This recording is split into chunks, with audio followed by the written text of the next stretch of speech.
Boring history for sleep. How medieval kings spent their boring Sundays. The morning mist hung heavy over the stone battlements of Warwick Castle as the first bells of Sunday began their solemn toll across the frozen December landscape of the year 1157.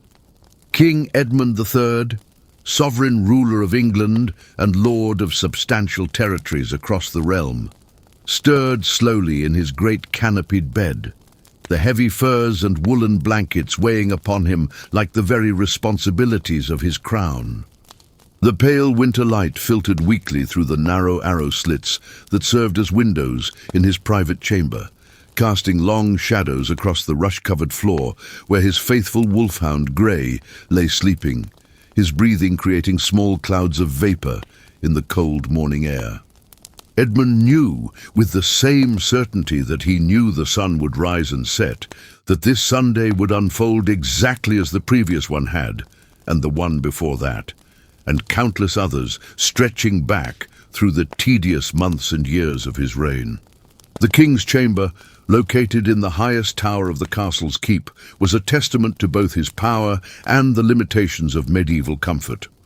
The walls, constructed of thick limestone blocks quarried from the nearby hills, were covered with elaborate tapestries depicting scenes from the Old Testament, their colors muted by years of smoke from the constantly burning braziers that provided the only source of warmth during the long winter months. These tapestries, woven by Flemish craftsmen at considerable expense, showed Moses receiving the commandments, David slaying Goliath, and Solomon in all his wisdom, each scene meticulously detailed with golden threads that caught what little light penetrated the chamber. The furniture was sparse but imposing, the great bed with its carved oak posts reaching nearly to the vaulted ceiling, a heavy chest bound with iron where the king's personal effects were stored, a prie-dieu positioned beneath a silver crucifix that had belonged to his father, and a single chair, more throne than seat, positioned near the narrow fireplace where dying embers from the previous night's fire still glowed faintly orange against the blackened stones. Edmund remained motionless for several long minutes, savoring these last moments of stillness before the relentless routine of the Sabbath began. At 40 years of age, he had fought in more battles than he cared to remember, had negotiated treaties with cunning foreign princes, had overseen the construction of new fortifications along the Welsh border, and had administered justice in disputes ranging from land ownership to accusations of witchcraft. Yet none of these challenges compared to the sheer endurance required to survive the interminable Sundays that his position and the strict religious observances of the time demanded. He could hear, somewhere in the castle below, the shuffling of servants beginning their prescribed duties, the clatter of wooden buckets against stone as water was drawn from the well, the low murmur of voices as the kitchen staff prepared the simple fare that would break the fast after the morning mass. The door to his chamber opened with a slow creak that seemed to echo through the cold morning air, and his chamberlain, Sir Robert de Montfort, entered with the measured pace of a man who had performed this same ritual countless times before. Sir Robert was a man of 50 winters, his face weathered by years of service, his grey beard carefully trimmed in the Norman fashion, his dark eyes reflecting a resignation that came from decades of navigating the complex protocols of royal service. He wore a simple woolen tunic of dark brown, appropriate for the Sabbath, with no ornamentation save for a small silver cross hanging from a leather cord around his neck. Behind him followed 2 young pages, boys of noble birth sent to Warwick to learn the ways of court, each carrying elements of the king's Sunday attire, the formal robes of deep purple wool lined with ermine, the golden chain of office that must be worn during all public appearances, the ceremonial sword that would remain sheathed throughout the day in observance of the Lord's peace. "Your Majesty," Sir Robert intoned with a deep bow, his voice carrying the same formal cadence it had carried every Sunday morning for the past 15 years. "The dawn has broken on this holy day. The Bishop Aldrich awaits your presence in the chapel for the first prayers of Matins, to be followed by the celebration of the Mass. The Queen has already risen and is at her devotions in her private oratory. The young Prince William has been roused and is being prepared by his tutors. The household guard has assembled in the lower bailey, and the nobles who have remained at court through the winter season are gathering in the great hall. Edmund suppressed a sigh that threatened to escape his lips, knowing that even such a small display of reluctance would be noted and potentially reported to the bishop, who maintained a network of informants throughout the castle to ensure that proper religious observance was maintained at all levels of society. The king swung his legs over the edge of the bed, his feet finding the cold stone floor despite the layer of rushes meant to provide some insulation. The pages moved forward immediately, one kneeling to place soft leather slippers on the royal feet, while the other held out a basin of cold water for the king to wash his face and hands. The water, drawn from the castle well that morning, was so cold it seemed to burn against his skin, but Edmund endured it without complaint, knowing that any comfort on the Sabbath might be construed as weakness, or worse, a lack of proper piety. As the king was dressed in his formal robes, each layer added with ceremonial precision, he could hear the bells of the castle chapel beginning their summons to Matins, the first of 7 prayer services that would punctuate this long Sunday. The purple robe was heavy, weighing perhaps 20 pounds with all its fur lining and golden embroidery depicting crosses and fleur-de-lis. The chain of office, wrought from Welsh gold and bearing the Great Seal of England, settled around his neck like a yoke. The ceremonial sword, its hilt decorated with precious gems that caught the weak morning light, was buckled around his waist by Sir Robert himself, the only person besides the king permitted to touch the weapon. Finally, a circlet of gold, simpler than his formal crown, but still substantial enough to remind all who saw it of his temporal authority, was placed upon his greying head. The procession from the king's chamber to the chapel was a journey through the awakening castle, down spiral staircases worn smooth by centuries of footsteps, through corridors where servants pressed themselves against the walls and bowed low as the royal party passed. The castle was coming to life in its subdued Sunday manner, with none of the usual bustle of weekdays when merchants would crowd the lower bailey, when knights would practice their swordsmanship in the yards, when the constant sound of hammering from the blacksmith's forge would ring across the courtyards. Instead, there was an almost oppressive quiet, broken only by the shuffle of feet on stone, the rustle of heavy fabric, and the omnipresent tolling of bells that seemed to come from every direction, as churches throughout the surrounding countryside called their congregations to worship. The chapel of Warwick Castle was a masterpiece of Norman architecture, built by Edmund's grandfather after the conquest to demonstrate both the family's power and their devotion to the church. The nave stretched 60 feet from entrance to altar, its vaulted ceiling rising 40 feet above the floor, supported by massive pillars carved with scenes from the lives of the saints. The windows, narrow and high, were filled with precious stained glass brought at enormous expense from workshops in France, depicting the stations of the cross in vivid blues, reds and golds that would blaze with colour when the sun reached the proper angle. Though on this grey December morning they remained dark and subdued. The floor was paved with stones brought from Jerusalem by a previous earl who had taken the cross and travelled to the Holy Land, each stone supposedly sanctified by contact with the sacred soil where Christ had walked. Already assembled in the chapel were the members of the court required to attend the king's Sunday devotions. In the front rows of wooden seats, polished smooth by years of use, sat the nobles who wintered at Warwick.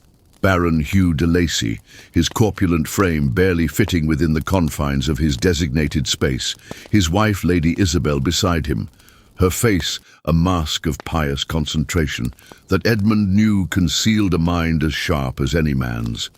Earl Richard of Gloucester, a distant cousin whose loyalty Edmund had secured through an advantageous marriage arrangement for the Earl's eldest son, Sir Thomas Beaumont, the castle's marshal, a grizzled veteran of the Welsh campaigns whose missing left eye was covered by a leather patch that he claimed helped him focus better on his prayers, and a dozen other lords and ladies of varying importance, each in their designated place according to a complex hierarchy that had been established generations ago and could not be altered without causing serious offense.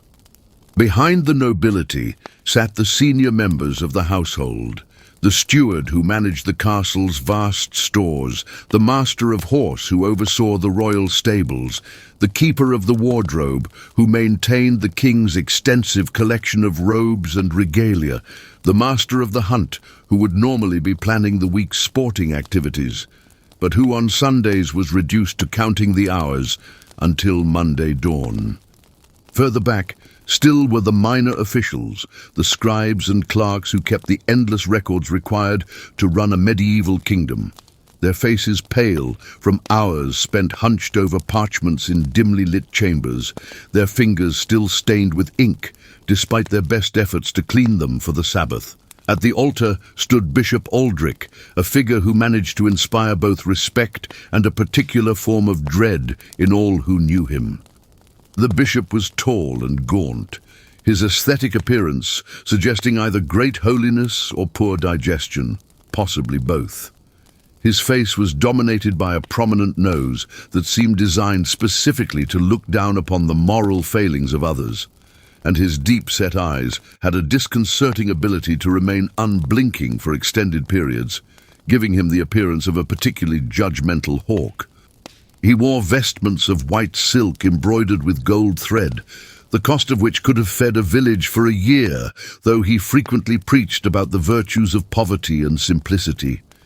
His voice, when he spoke, had a peculiar nasal quality that managed to be both penetrating and soporific, capable of reaching the furthest corners of the chapel while simultaneously inducing a state of drowsiness in even the most attentive listener.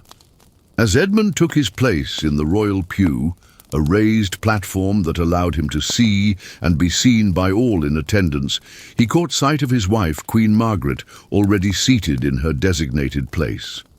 Margaret was a woman of 35 years, still handsome despite the trials of bearing 8 children, 5 of whom had survived past infancy. Her Norman heritage was evident in her high cheekbones and dark hair, now covered by a white veil as befitted a married woman of rank. She had been 15 when they married, a political alliance that had secured the loyalty of her father's substantial holdings in Normandy.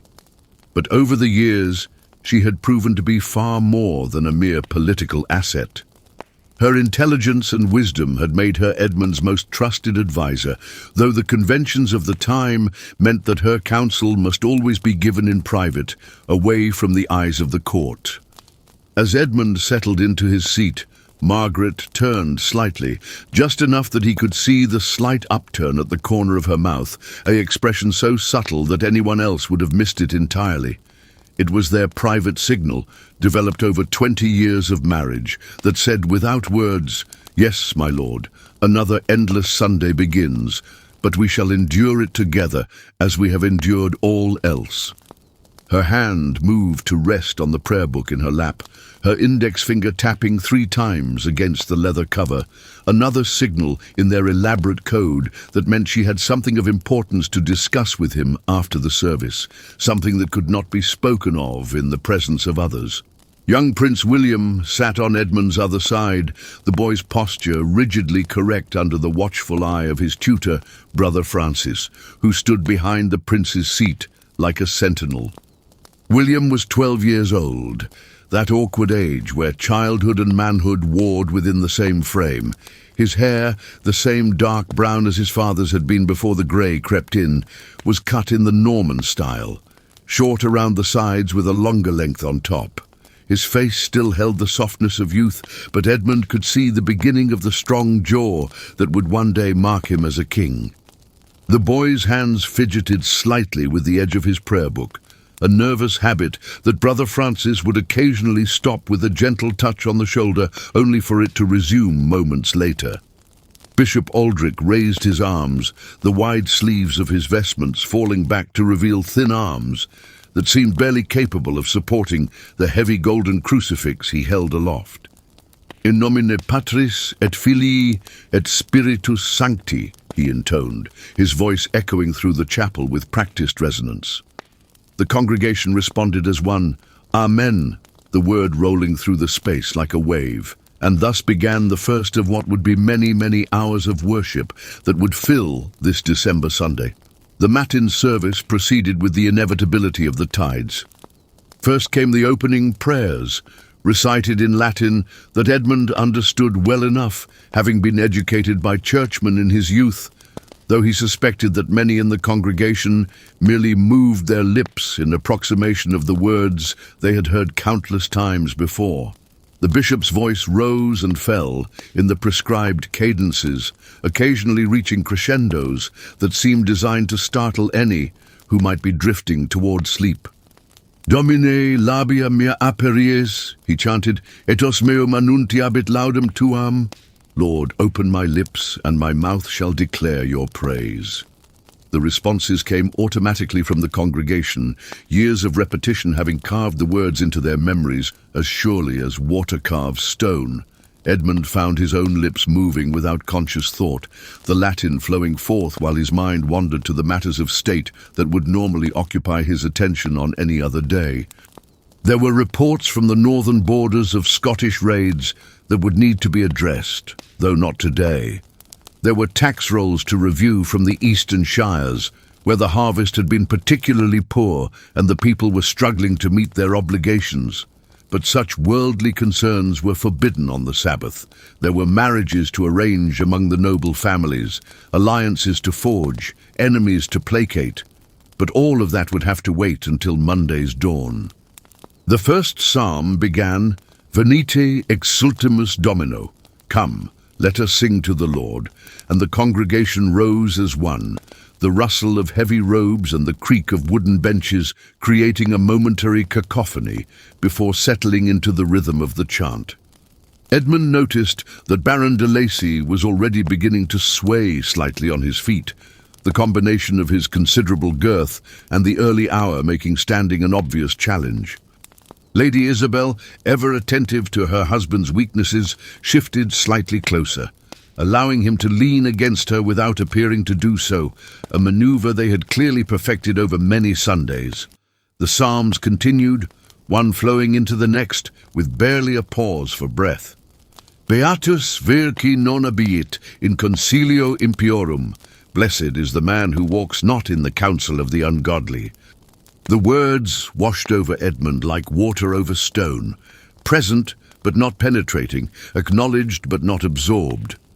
He found himself studying the play of what little light there was across the stained glass windows, noting how the figure of St. Peter seemed to shift and change as clouds passed across the weak sun outside. The apostle's face, rendered in pieces of colored glass no larger than a thumbnail, seemed sometimes stern, sometimes compassionate, depending on the angle of observation. After the Psalms came the readings, first from the Old Testament, the bishop's voice taking on a dramatic quality as he recounted the tribulations of Job, a man whose suffering Edmund sometimes felt he could relate to, though he would never voice such a borderline blasphemous thought. The Latin rolled on, describing boils and losses, trials, and eventually restoration, though Edmund noticed that the bishop seemed to dwell particularly long on the suffering portions while rushing through the eventual rewards. This was followed by a reading from the New Testament, the parable of the workers in the vineyard, which the bishop managed to deliver in such a way that it seemed to last as long as an actual day's work in an actual vineyard. Then came the homily, that portion of the service where Bishop Aldrich was freed from the constraints of Scripture and could expound upon whatever moral or theological point he felt the congregation most needed to hear. Today, as the bishop cleared his throat and fixed his unblinking gaze upon the assembled nobility, Edmund sensed that they were in for a particularly lengthy discourse. The bishop began with the nature of divine patience, a quality he explained at such length and with so many classical references that it became a practical demonstration of the need for human patience as well. "Consider, my lords and ladies," the bishop intoned, his nasal voice somehow managing to find the exact pitch that would carry to every corner of the chapel, while also inducing a peculiar numbness in the minds of his listeners, the example of the blessed Saint Anthony of the Desert, who spent 20 years in solitary contemplation within a ruined fortress, emerging only when divine providence called him to minister to others. 20 years, beloved in Christ, of silence, of prayer, of meditation upon the infinite mysteries of our Lord. Each day the same as the last. Each hour an offering of patient devotion, each moment a victory over the restless demon of acedia that plagues our fallen nature. Edmund felt his eyelids growing heavy, despite his best efforts to remain alert. The bishop's voice had taken on a hypnotic quality, rising and falling in waves that seemed designed to lull rather than inspire. He noticed that young William had developed a technique of appearing to maintain eye contact with the bishop, while actually focusing on a point just beyond him, giving the impression of rapt attention while allowing his mind to wander. It was a skill that would serve him well as king, Edmund thought, with a mixture of pride and sympathy. "And what of the blessed St. Simeon Stylites?" the bishop continued, warming to his theme, "who spent 37 years atop a pillar, neither descending nor reclining, but standing in constant prayer, exposed to the elements, sustained only by the bread and water that the faithful would send up to him by means of a basket and rope. 37 years, my children, of standing witness to the glory of God, each day identical to the last, each sunset and sunrise marking not the passage of worldly time, but another step closer to eternal glory." Margaret's finger tapped twice on her prayer book, their signal for, "He's in fine form today," and Edmund had to suppress a smile. The Queen had developed an entire vocabulary of finger taps, hand positions, and subtle shifts in posture that allowed them to maintain a running commentary on the service without anyone else being aware. It was one of the few things that made these interminable Sundays bearable, this secret communication between husband and wife, a private rebellion against the suffocating formality of royal religious observance. The homily continued for what seemed like hours, but was probably only 45 minutes, by the marking of the candles that served as the chapel's timekeepers.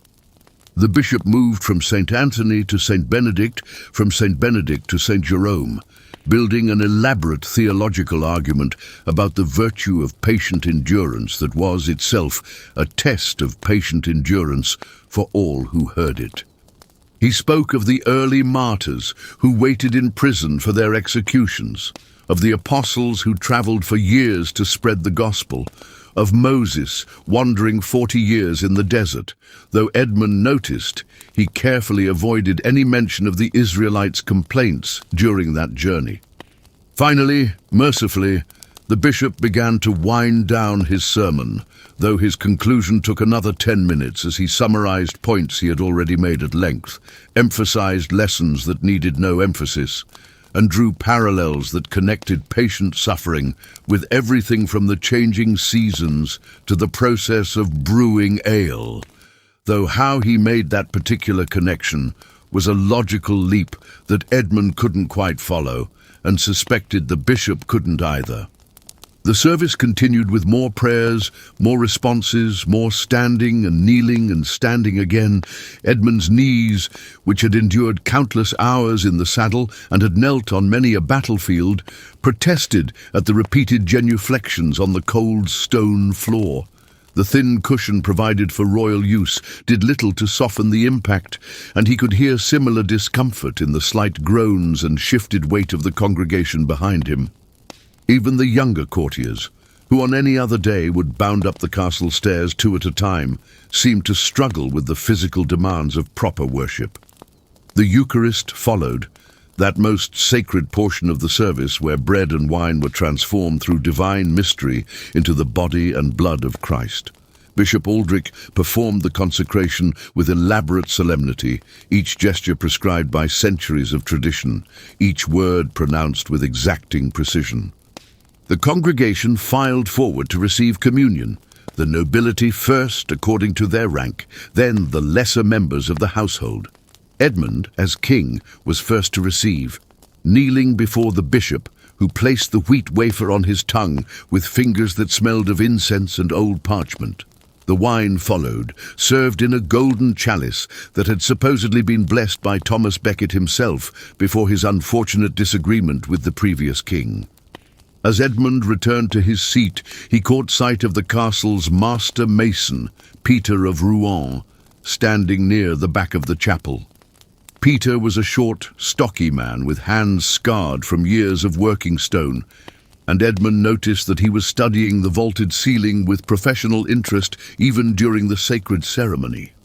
It was Peter who had overseen the recent repairs to the castle's outer walls, and Edmund knew that the man's mind was probably calculating loads and stresses even as his lips moved in prayer. There was something oddly comforting in this, the idea that even in the midst of enforced religious observance, people continued to be themselves, their minds occupied with their true callings, even as their bodies went through the motions of worship. The service finally concluded with the blessing, Bishop Aldrich raising his hands over the congregation and intoning the familiar words, Benedicat vos omnipotens Deus, Pater et Filius et Spiritus Sanctus. May Almighty God bless you, the Father, the Son, and the Holy Spirit. The congregation responded with a heartfelt Amen, heartfelt not so much from religious fervor as from relief that this first service of the day was finally complete. But there was no real respite. The Matin service flowed directly into Lauds, the second of the day's 7 prescribed prayer services. Where Matins had been somber and contemplative, Lauds was meant to be joyful, celebrating the coming of the light, though on this grey December morning, with rain now beginning to patter against the chapel windows, the joy felt somewhat forced. The congregation remained standing as the bishop began the opening versicle, Deus in adjutorium meum intende, O God, come to my assistance, to which they responded, Domine ad adjuvandum me festina, O Lord, make haste to help me. More psalms followed, these supposedly of a more uplifting nature. Though delivered in Bishop Aldrich's distinctive nasal monotone, they took on the same soporific quality as everything else he touched. Laudate Dominum de Caelis, praise the Lord from the heavens, the ancient words echoing off the stone walls, mixing with the sound of the strengthening rain outside, until it became difficult to distinguish between the human voices and the natural percussion of the weather. Edmund noticed that several of the older nobles had developed subtle strategies for maintaining their composure during the lengthy services. Earl Richard of Gloucester had perfected a posture that appeared attentively upright, while actually allowing him to rest most of his weight against the tall back of his seat. Sir Thomas Beaumont used his one good eye to maintain the appearance of focus, while possibly catching brief moments of rest, though Edmund couldn't be entirely certain. Lady Isabel had a way of lowering her head, as if in deep prayer that might have concealed closed eyes, though her lips continued to move in perfect time with the responses. Young Prince William, meanwhile, had begun the subtle fidgeting that Edmund recognized as the precursor to more obvious restlessness. The boy's fingers drummed silently against his thigh, a rhythm that seemed to match neither the psalms nor the rain, but followed some internal music of its own.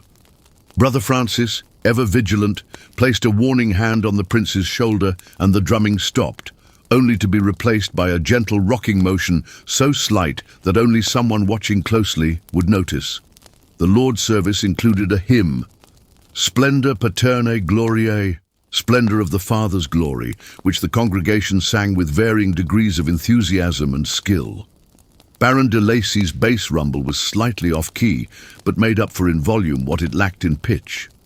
Lady Isabel's clear soprano carried over the other voices, precise and beautiful, in a way that suggested musical training in her youth. Edmund's own voice, a serviceable baritone, joined the chorus without distinction, neither particularly good nor notably bad, the voice of a king who sang because it was required, not because it brought him joy. As the hymn continued through its many verses, each one elaborating on the theme of divine light conquering darkness, Edmund found his mind wandering to practical matters, despite his best efforts to focus on the sacred. The rain was growing heavier, which would mean checking the castle's stores to ensure enough dry wood for the fires, though such work couldn't be ordered on the Sabbath. The roads would become muddy and difficult to traverse, potentially delaying the arrival of supplies from the surrounding estates, though worrying about such things on Sunday was technically a violation of the commandment to keep the Sabbath holy. Even not thinking about work was, in its own way, a form of work, a theological paradox that Edmund had given up trying to resolve years ago. The service continued with another reading, this time from the Psalter, a passage about morning praise that Bishop Aldrich managed to stretch through detailed explanation of every metaphor and allusion. He explained how the dawn represented Christ's resurrection, how the singing birds mentioned in the psalm were actually the angels celebrating in heaven, how the dew on the grass was like God's grace descending upon the faithful. Each explanation led to a subsidiary explanation, which led to a tangential observation, which led to a classical reference, which required its own explanation, until the simple beauty of the original psalm was buried under layers of interpretation like a flower pressed beneath stones. After Lauds came a brief recession, though brief was relative in the context of Sunday worship. The congregation was permitted to sit while the bishop and his assistants prepared for prime, the third service of the day. This interlude, perhaps 15 minutes, was filled with the sounds of shifting bodies, suppressed coughs that had been held back during the formal prayers, and the rustle of clothing as people tried to restore circulation to limbs that had gone numb from standing. Edmund used this moment to observe his court, reading the subtle signs of allegiance and discord that were always present, but became more visible when people thought they weren't being watched. He noticed that Baron de Lacy's son, young Hugh, kept glancing toward the daughter of Sir William Ferrers, a match that would need to be discouraged for political reasons Edmund would have to explain delicately to the Baron.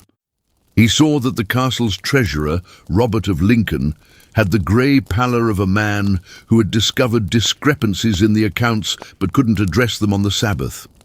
He observed that several of the younger knights were struggling to stay awake, their heads nodding forward before jerking back upright, a battle between exhaustion and the fear of being seen sleeping in the king's presence. Margaret's hand moved to adjust her veil, a gesture that to anyone else would seem natural, but which Edmund knew meant she had noticed something important. Following her gaze, he saw that the bishop's assistant, a young monk named Brother Paul, was swaying slightly on his feet, his face flushed with what might be fever. The young man was trying valiantly to maintain his composure, but Edmund could see the sheen of sweat on his forehead despite the chapel's chill. Here was a small drama playing out in the midst of the larger tedium, a human struggle that momentarily pierced through the formal ritual. Prime began with the ringing of a small silver bell, its clear tone cutting through the murmur of hushed conversations that had sprung up during the interlude. The congregation rose once more, joints creaking audibly in the morning air, and Bishop Aldrich resumed his position at the altar. This service was supposedly shorter than the previous two, designed to consecrate the first working hour of the day, though of course no work would be done on this Sunday or any Sunday. Jam lucis orto sidere. Now that the daylight has appeared, the bishop began launching into yet another series of prayers and responses. The Latin washed over the congregation like a tide that had been coming in and going out for centuries, wearing smooth the rough edges of individual thought and desire. Edmund found himself counting the stones in the arch above the altar, a habit he had developed over the years as a way to maintain the appearance of attention while allowing his mind to rest. There were 47 stones in the main arch, he knew, having counted them hundreds of times, though he always counted again just to be certain, a small ritual within the larger ritual. The prayers of Prime included specific petitions for the king's health and wisdom, moments when the entire congregation would turn toward Edmund and bow their heads while the bishop asked God to grant their sovereign the strength to rule justly and the wisdom to rule well. These moments always made Edmund uncomfortable, this public display of his supposed divine appointment, though he had learned to accept them with the appearance of humble gratitude that was expected. He would bow his own head, close his eyes, and try to look suitably pious while inwardly wondering if God really concerned himself with the mundane details of tax collection and border disputes that occupied most of a king's actual time. During the psalm, Deus in nomine tuo, God, in thy name, Edmund noticed that the rain had intensified, drumming against the windows with enough force that it occasionally drowned out the bishop's voice. Water was beginning to seep through some of the older portions of the roof, creating dark stains on the stones near the north wall. Another repair that would need to be addressed, though not today. Never today. Sundays existed outside the normal flow of time, islands of enforced inactivity in the stream of daily life. The service included another homily, shorter this time but no less tedious, on the subject of the Sunday rest itself. Bishop Aldrich explained at length why God had ordained that the seventh day should be kept holy, how this commandment separated the faithful from the heathens who worked all 7 days like beasts of burden. He spoke of the spiritual benefits of enforced contemplation, the way that stepping back from worldly concerns allowed the soul to commune with the infinite. Edmund wondered if the bishop had ever experienced the particular form of torture that came from having urgent matters that required attention but being forbidden from addressing them, the mental equivalent of having an itch that couldn't be scratched. As Prime concluded and transitioned into terce, the fourth service of the day, Edmund became aware that his stomach was beginning to protest its emptiness. The fast would not be broken until after the main mass, still hours away, and the only sustenance permitted before then was water, and even that was discouraged as showing weakness of spirit. He could hear similar protests from the stomachs of those around him, a symphony of digestive unhappiness that provided an oddly human counterpoint to the sacred Latin verses. Terce was dedicated to the descent of the Holy Spirit, commemorating the 3rd hour of the day when the Spirit had descended upon the apostles at Pentecost. The bishop's voice took on a particularly dramatic quality as he described tongues of fire and the gift of languages, though delivered in his characteristic monotone. Even divine fire seemed somewhat dampened. The congregation responded with the appropriate verses, their voices showing the strain of constant use, some beginning to crack and falter. It was during terce that the first incident of the day occurred. One of the younger pages, a boy of perhaps 10 years, who served in the household of Baron de Lacy, suddenly swayed and collapsed. The combination of hunger, cold, and the effort of standing for hours overwhelming his small frame. There was a moment of hushed commotion as servants rushed to carry the boy out, his face pale as parchment against the dark stone floor. Bishop Aldrich paused in his recitation, his hawk-like gaze following the boy's removal, with an expression that suggested he was calculating whether this showed weakness in the boy or insufficient piety in his master's household. The interruption seemed to wake the congregation from their collective stupor, at least momentarily. Edmund saw backs straighten, eyes focus, attention sharpen, as if everyone suddenly remembered that they were being watched and judged not just by God, but by their earthly sovereign and his intimidating bishop.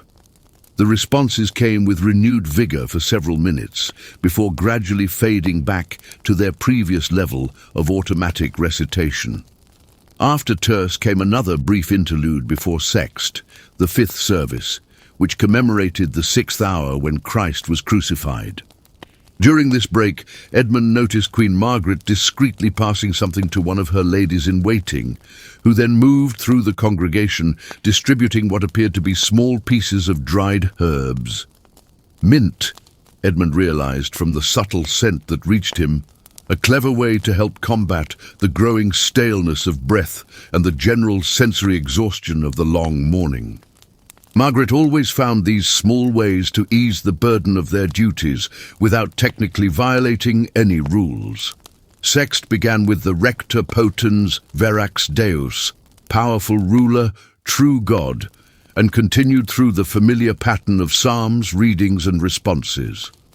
The bishop chose to focus his brief homily on the significance of Christ's suffering, describing in vivid detail the agonies of crucifixion in a way that seemed designed to make the congregation feel guilty for finding their own minor discomforts difficult to bear. He spoke of nails through flesh, of the weight of the body pulling against the wounds, of the struggle for each breath, all delivered with a clinical detachment that somehow made it more disturbing than if he had shown emotion. Young Prince William had gone very pale during this description, and Edmund felt a surge of protective anger toward the bishop for subjecting a boy to such graphic imagery. But this too was part of the education of a future king, learning to maintain composure in the face of discomfort, whether physical, emotional, or spiritual. The boy's hands were clenched so tightly around his prayer book that his knuckles had gone white, but he kept his eyes fixed forward, his chin raised, every inch the prince he was being trained to become. The service ground on, the Latin verses becoming a blur of sound that seemed to merge with the steady drum of rain and the occasional rumble of thunder from the storm that had now fully developed outside. The chapel, never warm even in summer, had taken on a deep chill that seemed to seep into the bones. Edmund could see his own breath misting in the air during the responses, and noticed that several of the elderly members of the court were shivering despite their heavy robes. None began promptly, the 6th service commemorating the 9th hour when Christ died on the cross. By this point, the congregation moved through the responses like sleepwalkers, their voices hollow and automatic. Even Bishop Aldrich seemed to be flagging slightly, his usually precise Latin occasionally slurring at the edges, though he would catch himself and correct with renewed vigor as if personally offended by his own human weakness. It was during none that the second incident occurred. Baron de Lacy, whose considerable bulk had been swaying more and more precariously as the morning wore on, finally lost his battle with balance and toppled backward into the row behind him, creating a domino effect that sent 3 other nobles stumbling. The crash of falling bodies and overturning benches echoed through the chapel like thunder, followed by a moment of absolute silence as everyone processed what had happened.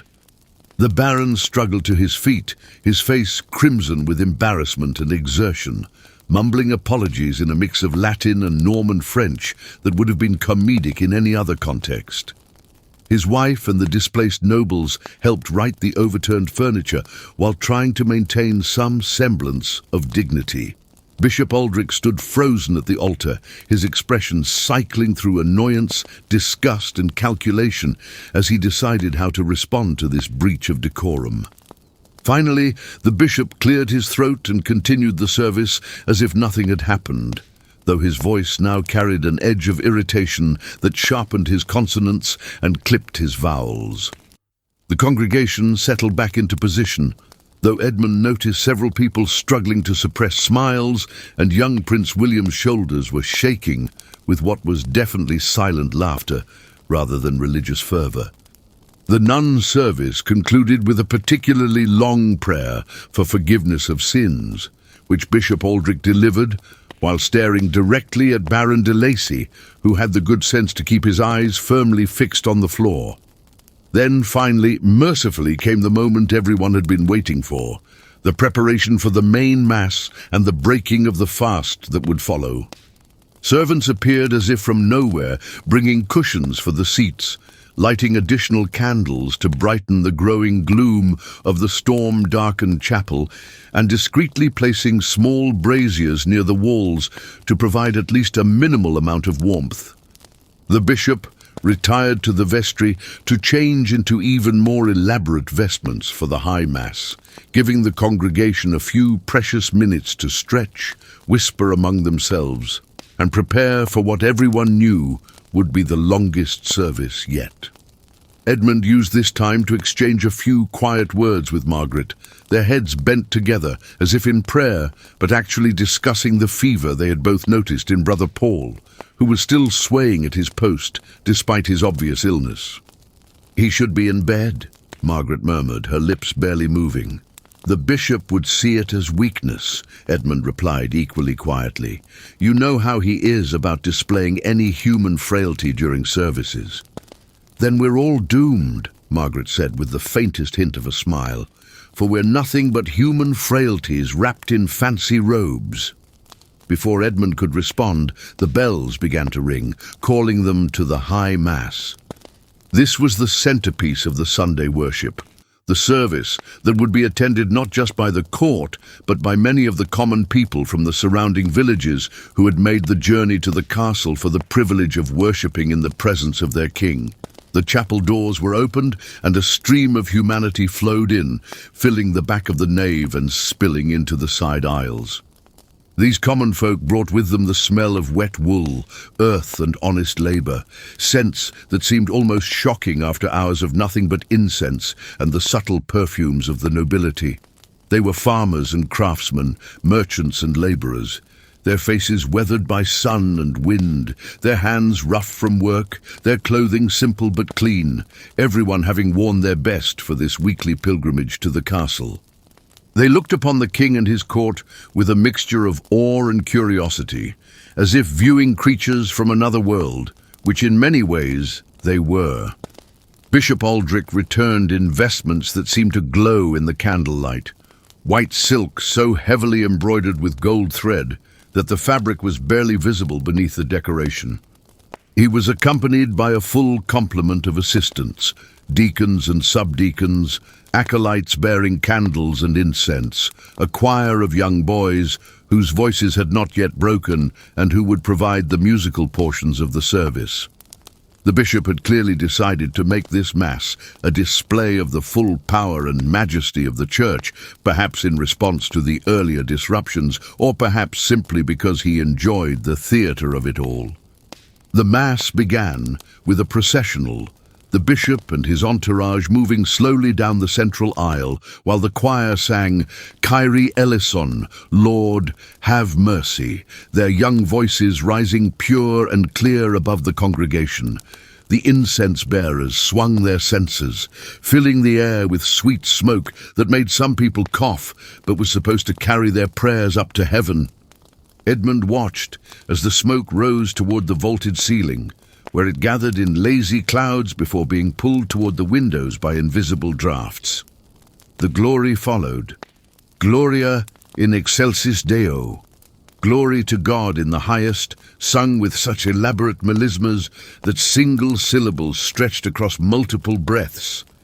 The choir boys' faces grew red with effort as they sustained the long notes, and Edmund noticed one of the younger ones discreetly gasping for air between phrases, trying to hide his need for oxygen behind the taller boy in front of him.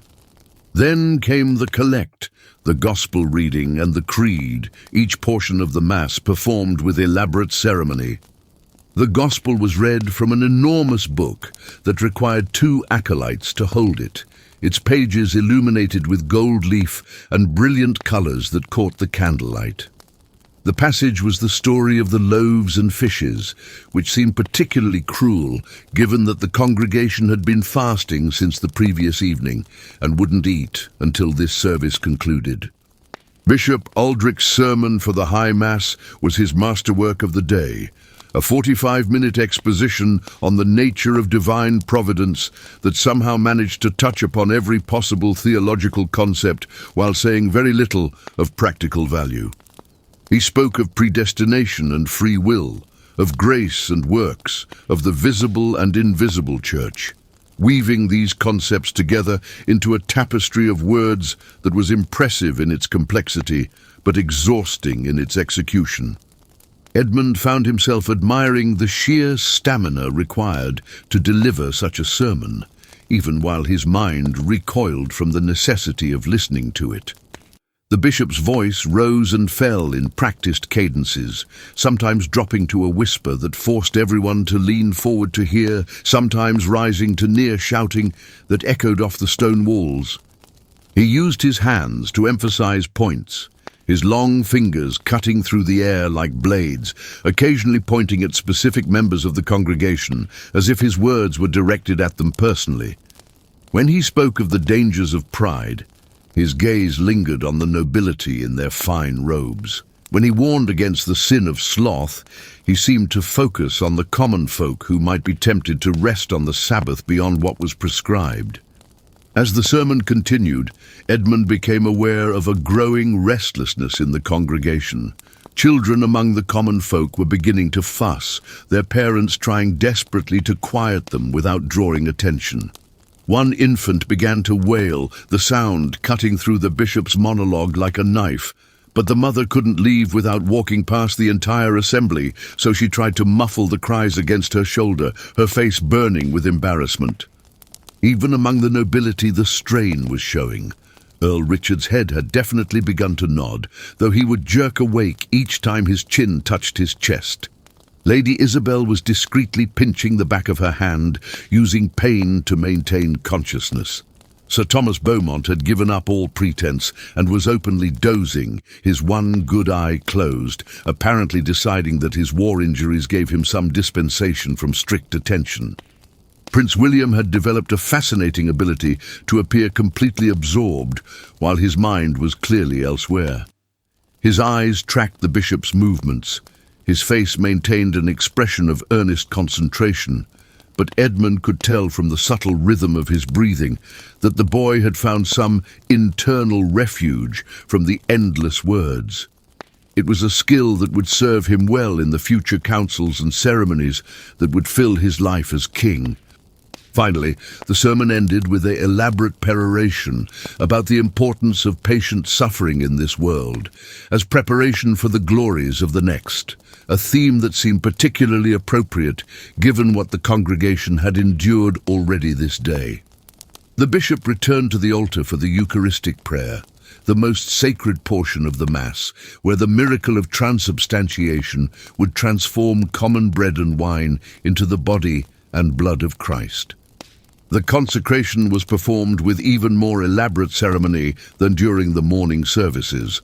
The bishop elevated the host high above his head, holding it there for what seemed like an eternity while the congregation knelt on the cold stone. The bells rang at the moment of consecration, their bronze voices proclaiming the miracle to any who might be outside the chapel. The wine was consecrated with equal solemnity, the golden chalice raised to the four corners of the earth before being placed reverently on the altar. The distribution of communion took considerably longer than it had during matins, as the entire assembled population had to be served. The nobility went first, of course, then the wealthy merchants, then the craftsmen, and finally the common labourers, each in their proper order. The process took nearly an hour, with 2 priests distributing the host, while Bishop Aldrich supervised with his characteristic hawk-like attention, ensuring that proper reverence was maintained throughout. Edmund watched the faces of the people as they returned from receiving communion, looking for the spiritual transformation that was supposed to accompany this most holy sacrament. Some indeed seemed transported, their faces glowing with religious fervor, or perhaps just the warmth of finally moving after hours of stillness. Others looked merely relieved that the end was in sight, though they tried to hide this behind expressions of piety. The children, released from the need to remain silent during the distribution, whispered among themselves until sharp looks from their parents restored order. As the last communicant returned to their place, Bishop Aldrich began the final prayers of the Mass. Ite missa est. Go, the Mass is ended, he finally pronounced, and the response of Deo gratias, thanks be to God, came with such heartfelt relief that it seemed to shake the very stones of the chapel. But even this was not truly the end, for there were still the concluding prayers, the final blessing, the recessional hymn, and the formal withdrawal of the bishop and his attendants, all of which had to be endured before anyone could actually leave. When the chapel doors were finally opened and the congregation began to file out, it was already past midday. The storm had passed, leaving a wet, grey afternoon that nonetheless seemed bright after the gloom of the chapel. Edmund stood with his family at the chapel entrance, as tradition demanded, receiving the bows and curtsies of the departing faithful, offering a word here, a nod there, playing the role of the gracious sovereign even as his stomach cramped with hunger and his legs ached from hours of standing and kneeling. The great hall had been prepared for the Sunday dinner, the one meal of the day that would be served. The long tables were covered with white cloths, the silver plate had been polished until it gleamed, and the scents of roasted meat and fresh bread filled the air like a benediction more powerful than any the bishop had offered. But even this meal was constrained by the Sabbath restrictions. The food had all been prepared the day before and kept warm, as no cooking was permitted on Sunday. The wine was watered more than usual to prevent any unseemly drunkenness on the Lord's Day. And of course, there would be prayers before eating, lengthy graces that would delay the actual consumption of food for several more minutes. Edmund took his place at the high table, with Margaret on his right and William on his left. Bishop Aldrich, as the highest-ranking churchman present, sat at Edmund's right hand beyond the Queen, a placement that meant Edmund would have to endure his conversation throughout the meal. The bishop had apparently decided that the dinner hour was an appropriate time to discuss the moral failures he had observed in the kingdom, beginning with what he saw as a disturbing laxity in the observance of fast days and moving on to the scandalous behavior of some of the younger knights who had been seen laughing in the courtyard on the previous Sunday. The meal itself, despite the restrictions, was substantial. Roasted venison, capons stuffed with herbs, thick pottage of vegetables and barley, fresh bread that was still warm from yesterday's baking, cheese from the castle's dairy, preserved fruits in honey, and small cakes that were technically permitted because they had been made with oil rather than butter. Edmund ate steadily but carefully, aware that too much enthusiasm might be seen as gluttony, while too little might suggest a lack of appreciation for God's bounty. The conversation around the tables was subdued, as befitted the Sabbath. No business could be discussed, no plans made, no problems solved. Instead, there was talk of saints' lives, discussions of theological points raised in the morning sermons, and careful exchanges about the weather that avoided any mention of how it might affect the harvest or travel. It was conversation drained of all vitality, words spoken to fill silence rather than to communicate anything meaningful. Young Prince William was struggling with a piece of venison, trying to cut it with his eating knife without making noise against his pewter plate. Edmund watched with sympathy as the boy concentrated on this simple task with the same intensity he would one day bring to matters of state. Every action on Sunday was fraught with the possibility of criticism, every gesture potentially irreverent, every word capable of being construed as insufficiently pious. As the meal progressed, Edmund noticed that Brother Paul, the sick assistant to the bishop, was not present at the servants' table where he should have been. A discreet inquiry to Sir Robert revealed that the young monk had collapsed immediately after the Mass and had been carried to the infirmary, burning with fever. Bishop Aldrich, overhearing this, launched into a discourse on how physical illness was often a manifestation of spiritual weakness, suggesting that the young man's collapse was due to insufficient faith rather than, as seemed more likely to Edmund, the simple human limitation of trying to stand for 6 hours while seriously ill. After the meal came the afternoon's entertainment, though entertainment was perhaps too strong a word for what was permitted on the Sabbath. There could be no music except religious hymns, no games that might be construed as frivolous, no storytelling unless it was from Scripture or the lives of the saints. Instead, the court assembled in the great hall to hear readings from a beautifully illuminated Book of Hours, the reader an elderly clerk whose voice had all the animation of water dripping on stone. Edmund positioned himself in his great chair near the fire, the warmth finally beginning to penetrate the chill that had settled into his bones during the morning services. Margaret sat nearby with her needlework, though she was only permitted to work on religious subjects on Sunday, so she was adding another apostle to an altar cloth that already seemed to have far more than the traditional 12. Prince William had been given a manuscript to study, a treatise on the divine right of kings that Edmund remembered having to read at the same age and finding equally tedious. The afternoon light, such as it was on this grey December day, filtered through the high windows of the great hall, illuminating motes of dust that danced in the air like tiny spirits. The fire crackled in the great hearth, the only sound besides the droning voice of the reader and the occasional cough or shifted position from the assembled courtiers. Time seemed to slow, each minute stretching like heated metal, malleable and endless.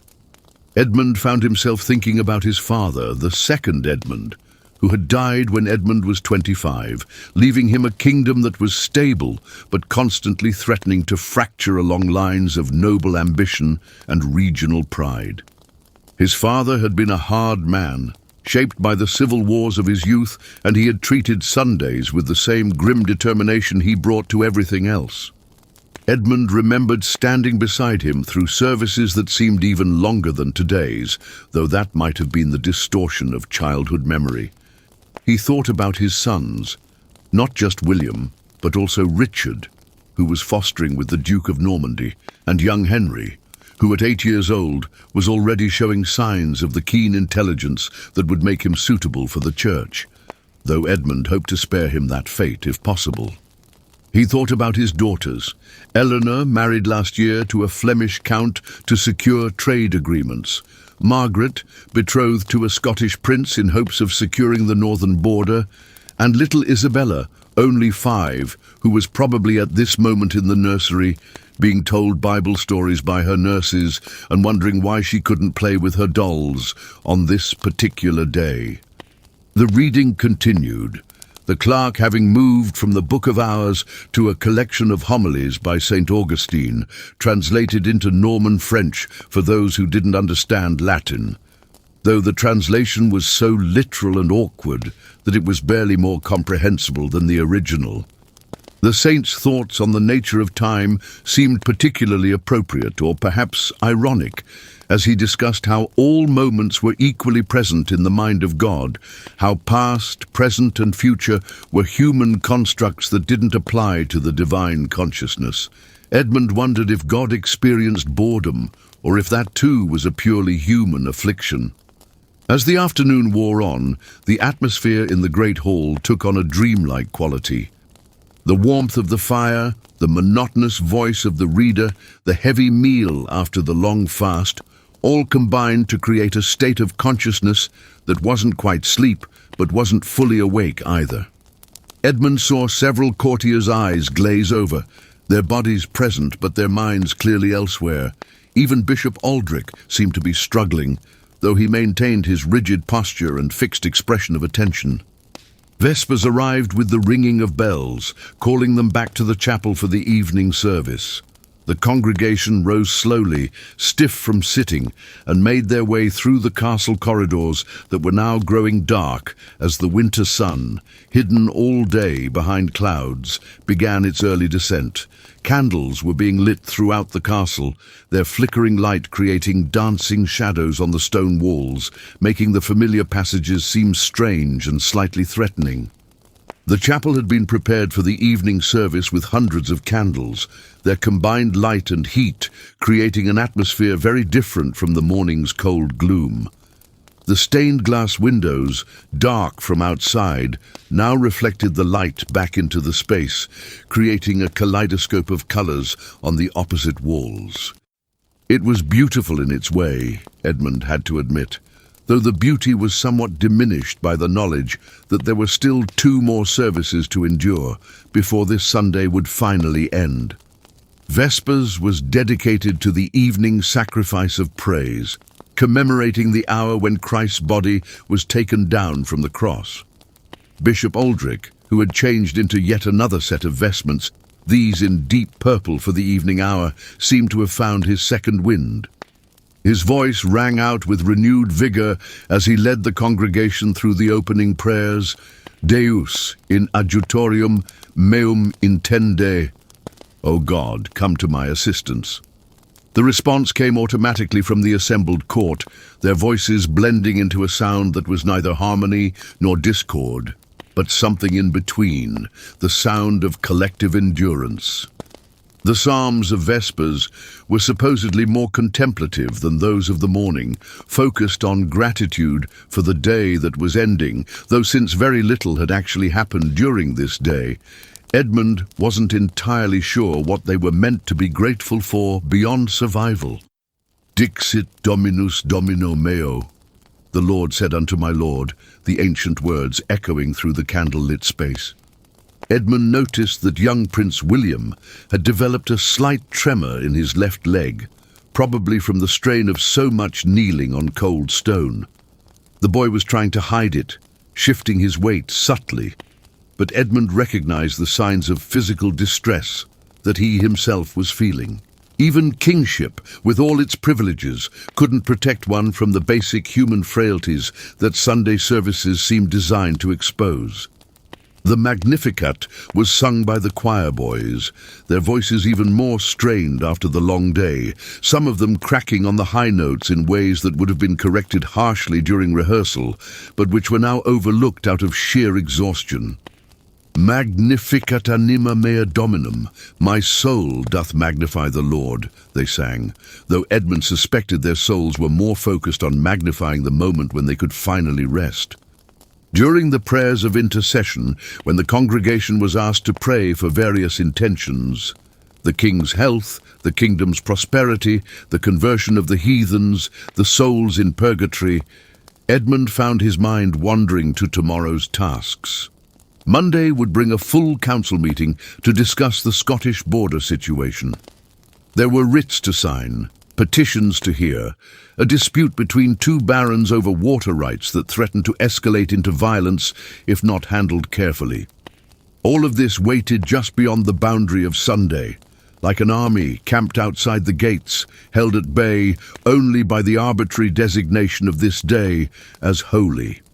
The sermon for Vespers was mercifully shorter, only 20 minutes, focused on the importance of ending each day with prayer and self-examination.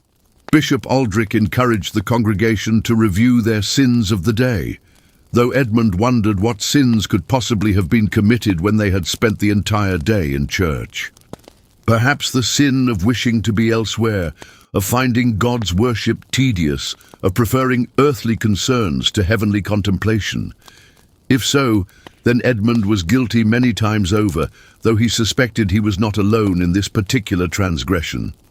As Vespers concluded, there was a brief respite before Compline, the final service of the day. The congregation was permitted to remain seated in the chapel, and servants brought around cups of warmed wine, heavily watered and spiced with cinnamon and cloves. It was the only refreshment that would be offered until the next morning, and Edmund sipped it slowly, savouring the warmth as it spread through his chest. Margaret leaned slightly toward him, close enough that he could smell the lavender she used to scent her veils. "Nearly done," she whispered, the words barely more than a breath. "Until next Sunday," Edmund replied equally quietly, which earned him the slightest of smiles. Compline was intended to be a peaceful service, preparing the soul for sleep and the symbolic death that sleep represented. The prayers were quieter, more introspective, asking for protection through the night hours when evil spirits were thought to be most active. Telucis ante terminum. Before the ending of the light, the hymn began, and for once Bishop Aldrich's voice took on an almost gentle quality, as if he too was feeling the weight of the day. The Psalms of Compline included In te, Domine, speravi, in thee, O Lord, have I put my trust, and qui habitat in adjutorio altissimi, he who dwells in the shelter of the Most High. These were protective psalms, shields against the darkness, and Edmund found them oddly comforting, despite his general skepticism about the more mystical aspects of faith. There was something to be said for ending the day with words that had been spoken for centuries, connecting him to all the kings who had come before and all who would come after. The Nunc Dimittis was sung, "Lord, now lettest thou thy servant depart in peace," words that took on special meaning at the end of such a long day of service. The congregation's response was heartfelt, their exhaustion adding genuine emotion to the ancient words. Even the younger courtiers, who had perhaps come to the day with energy and enthusiasm, now looked drained, their faces pale in the candlelight, their postures sagging with fatigue. Bishop Aldrich concluded the service with the final blessing and the sprinkling of holy water, walking through the congregation with an aspergillum, flicking droplets that were supposed to wash away the sins of the day and protect against the temptations of the night. Some of the water landed on Edmund's face, cold and shocking against his skin, a final small discomfort to add to all the others. And then finally, it was over. The last Amen was spoken, the last genuflection made, the last sign of the cross completed. The congregation began to file out of the chapel, moving slowly, as if not quite believing that they were actually free to go. There would be no evening meal, as the main meal of the day had already been consumed, and the kitchens were forbidden from preparing anything new. Those who were hungry would have to content themselves with cold bread and cheese in their chambers, eaten without ceremony or companionship.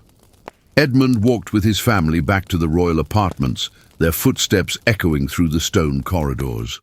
The castle was settling into its nighttime routine, guards taking up their positions on the walls, servants banking fires and extinguishing unnecessary candles, the great mechanism of royal life winding down until Monday would wind it up again. Prince William walked beside his father, his young face showing the exhaustion that Edmund felt in his bones. "Father," the boy said quietly as they climbed the stairs to their chambers, "is it blasphemous to find Sunday worship?" He paused, searching for words that wouldn't condemn him, challenging. Edmund considered his answer carefully. "It is our duty," he said finally, "to honor God as the Church commands. But I think even God must understand that we are only human, with human limitations and human needs. The challenge is part of the sacrifice we offer." William nodded, seeming satisfied with this answer, or at least comforted by the fact that his father understood his struggle. They reached the door to the prince's chamber, where his servants waited to prepare him for bed. Edmund placed a hand on his son's shoulder, feeling the thin bones beneath the rich fabric, remembering when this boy who would be king was small enough to carry. "Sleep well," Edmund said. "Tomorrow is Monday." "Thank God," William replied, then looked stricken at his own words. Edmund smiled. "I think in this case that's entirely appropriate." In his own chamber, Edmund allowed his servants to remove the heavy ceremonial robes, feeling his body lighten with each layer that was taken away. The golden chain of office was placed carefully in its velvet-lined box. The ceremonial sword hung on its appointed hook. the purple robes folded with precision for next Sunday's use. Because there would be a next Sunday, and another after that, and another, stretching forward through time like an endless corridor of stone. Margaret entered from her adjoining chamber, having dismissed her own servants. She wore a simple linen shift, her hair freed from its confining veil and hanging loose down her back, streaked with silver that caught the firelight. She looked tired, but also somehow more herself, as if the day's formality had been a costume she could finally remove. "Brother Paul died," she said quietly. "The fever took him just after Compline. They're saying he held on until the last service was complete, that it was a miracle of devotion." Edmund sighed. "More likely a tragedy of stubbornness. He should have been in bed this morning when we first noticed his illness. The bishop would never have permitted it. You know how he views any sign of weakness." They stood together by the window, looking out over the castle grounds where a few torches still burned, marking the positions of the night guards. The clouds had cleared and stars were visible, distant and cold in the December sky. Edmund thought about Brother Paul, dead at perhaps 20 years of age, having spent his last day on earth, standing through endless services while burning with fever, afraid to show any human frailty. There was a lesson in that, though Edmund wasn't sure it was the one the bishop would draw from it. "Do you ever wonder," Margaret said, "what Sundays were like before all this, before the strict observances and the endless services and the prohibition on any activity that might bring joy?" "I imagine they were much like any other day," Edmund replied, "with work to be done and life to be lived. But that was before the church decided that forced tedium was the path to salvation." "Careful," Margaret said with a slight smile. "Such thoughts could be considered heretical. After today, I think I'd welcome a nice heretical burning. At least it would be warm." They stood in comfortable silence for a while, two people who had survived another Sunday together, bound by shared endurance as much as by marriage vows and political necessity.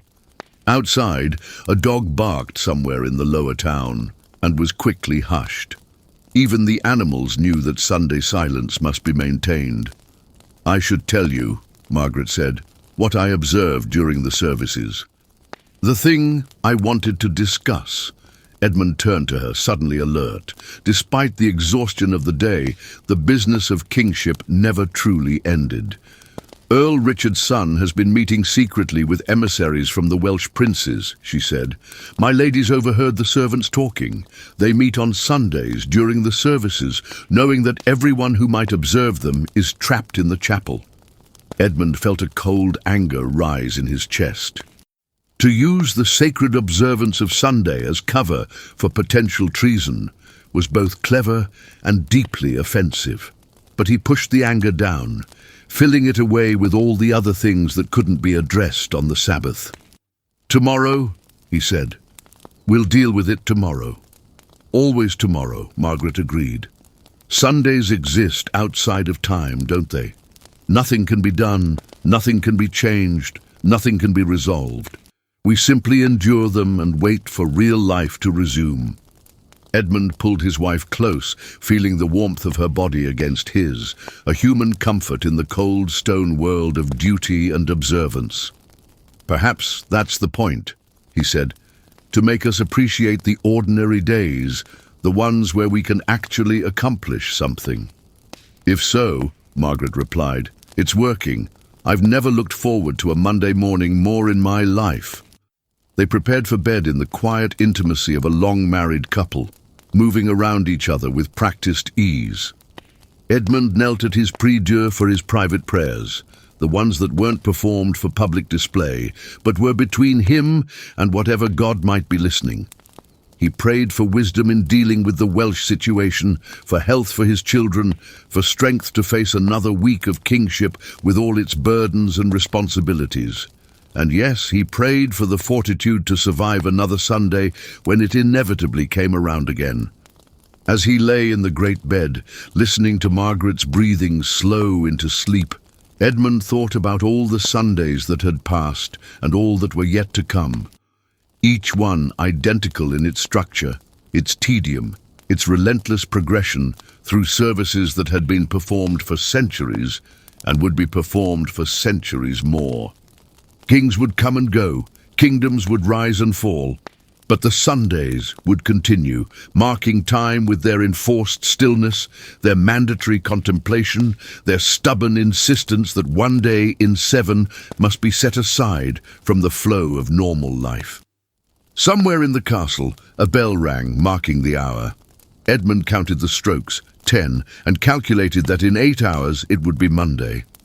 The thought filled him with an anticipation that would have seemed absurd to anyone who hadn't just survived a medieval Sunday. Monday meant work, problems, conflicts, decisions, all the things that made life difficult, but also made it real. Sunday was a suspension of life, a held breath, a pause that went on far too long. As sleep finally began to take him, Edmund thought he heard singing from somewhere in the castle, probably the monks maintaining their vigil through the night, praying for the souls of the sleeping and the dead. The sound was faint and not unpleasant, a reminder that even in the darkest hours, someone was maintaining the continuous worship that was supposed to protect the kingdom from divine wrath.